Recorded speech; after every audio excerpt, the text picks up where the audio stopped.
C'était il y a 20 ans, en décembre 1997, la communauté internationale adoptait la Convention d'Ottawa sur l'interdiction des mines antipersonnelles.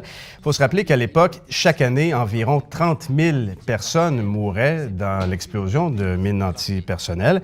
Et pour parler de cet important traité, on accueille en studio Michel Fortman, professeur à l'Université de Montréal, chercheur au Cerium et fondateur, il y a une trentaine d'années, du Centre d'études stratégiques et militaires ici à l'Université. Monsieur Fortman, bonjour. Bonjour. D'abord, si on recule de 20 ans, quelle était l'importance de ce traité-là en 1997? Disons, il faudrait parler du problème que représentent les mines, surtout les mines terrestres.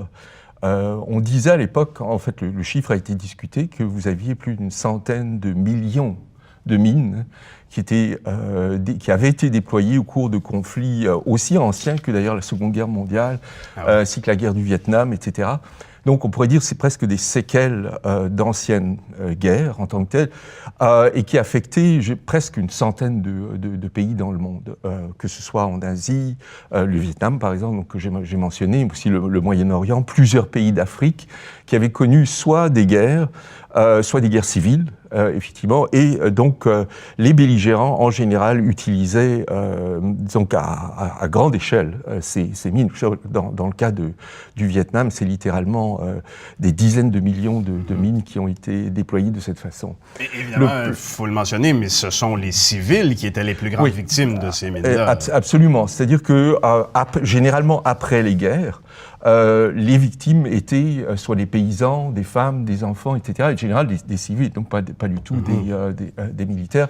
Vous mentionnez 30 000 victimes. Je dirais le problème, c'est qu'ils n'étaient pas nécessairement morts. C'est-à-dire quand vous dites 10, 20 ou 30 000, peu importe le chiffre qu'on utilise, la plupart des gens qui sont victimes de ces mines, qui sont assez petites, en fait, deviennent simplement handicapés, perdent une jambe, deux jambes, un bras, une main, etc. Donc, les résultats, finalement, de ces explosions-là étaient humainement une tragédie à travers le monde. Mais donc, il y a 20 ans, est-ce que ce traité-là a radicalement changé les choses? Oui, absolument, radicalement.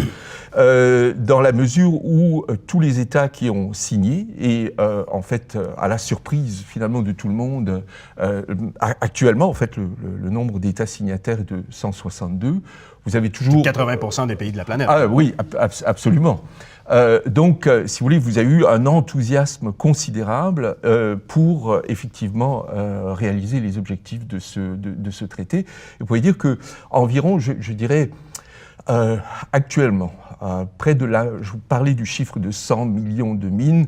Environ 50 millions de mines ont été en fait enlevées. Donc, vous avez plusieurs États qui ont été complètement déminés, en particulier le Mozambique, mais dont le Cambodge, qui représentait un problème aussi important, a été débarrassé d'une grande partie de ces mines. Et les États signataires ont consacré des sommes réellement importantes. Vous voyez, annuellement, actuellement, la communauté internationale dépense environ 400 millions de dollars, ce qui un demi-milliard. Vous voyez, ce qui est quand même important. Et pourquoi à Ottawa? Est-ce que le Canada a joué un rôle particulier dans Crucial. Oui, crucial. C'est-à-dire que, en fait, la négociation du traité contre les mines antipersonnelles a deux caractéristiques. La première, c'est que, d'abord avant tout, c'est un traité qui a été promu par la société civile.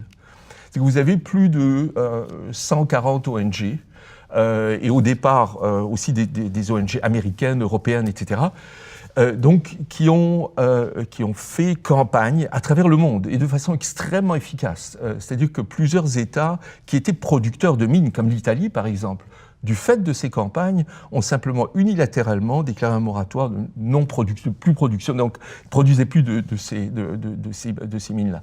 Deuxième caractéristique de cette négociation, c'est qu'effectivement, vous avez certains États, comme l'Autriche, et surtout le Canada, qui ont pris le leadership pour sortir le processus de négociation de l'ONU, trouvant que la négociation à l'intérieur, ou dans le cadre de l'ONU, était trop lente, trop compliquée, Vous avez des États comme les États-Unis qui étaient fondamentalement opposés au traité, qui voulaient garder cette possibilité donc de déployer des mines.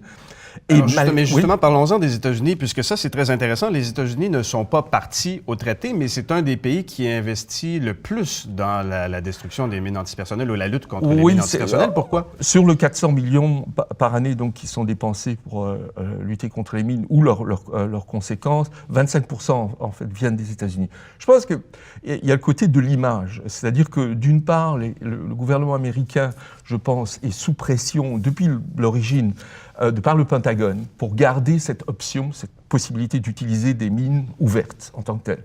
Et le Pentagone est absolument opposé à toute restriction en se disant si nous acceptons cela, ça va aller sur d'autres types d'armements et nous ne voulons pas. Mais d'un autre côté, sur le plan purement de la diplomatie, effectivement, l'image des États-Unis demande qu'ils fassent un effort. Ils se rendent très bien compte aussi du coût humain que représente le traité. Le traité a eu beaucoup de succès. Le nombre de victimes a été divisé par 10 à peu près jusqu'en 2013, mais depuis, ça repart à la hausse. Qu'est-ce qui se passe? Vous avez plusieurs en fait conflits qui ont éclaté ou qui perdurent en ce moment. On parle de la Syrie, de l'Irak, donc le Moyen-Orient, mais vous avez aussi le Tchad, par exemple. Donc Jocelyn tout à l'heure parlait du Mali. Vous avez aussi l'Ukraine. L'Ukraine est un des pays dans lequel actuellement sont déployés le plus de mines, aussi des mines anti-véhicules en tant que telles. Donc je pense que la dynamique des conflits fait que effectivement le problème perdure aussi. Rapidement, en terminant, justement, quelles sont les zones, vous venez d'en évoquer plusieurs, là, mais quelles sont les zones encore problématiques en ce qui concerne les mines antipersonnelles aujourd'hui dans le monde et peut-être les pays aussi qui sont récalcitrants à s'en départir? Actuellement, c'est au niveau de la production ou de l'exportation. C'est-à-dire que vous avez, je pense, peut-être 2 ou 3 producteurs encore, donc des pays comme l'Égypte éventuellement. Le problème avec les mines antipersonnelles aussi, c'est que c'est des explosifs qui sont faciles à faire, donc ça ne coûte pas grand-chose. Donc la production peut être très bien dans des pays en développement. Les zones de danger, comme je vous l'ai dit, c'est, le Moyen-Orient énormément, un peu l'Afrique. En Asie, vous avez des pays encore comme le Laos, par exemple, qui demeurent, qui souffrent encore des séquelles. Je vous ai parlé de la guerre du Vietnam, donc c'est un cas. Je vais devoir vous arrêter là-dessus, M. Fortman. Je sens qu'on pourrait en parler encore très longtemps, mais l'émission se termine. Michel Fortman, professeur à l'Université de Montréal, merci d'avoir été des nôtres. C'est moi qui vous remercie.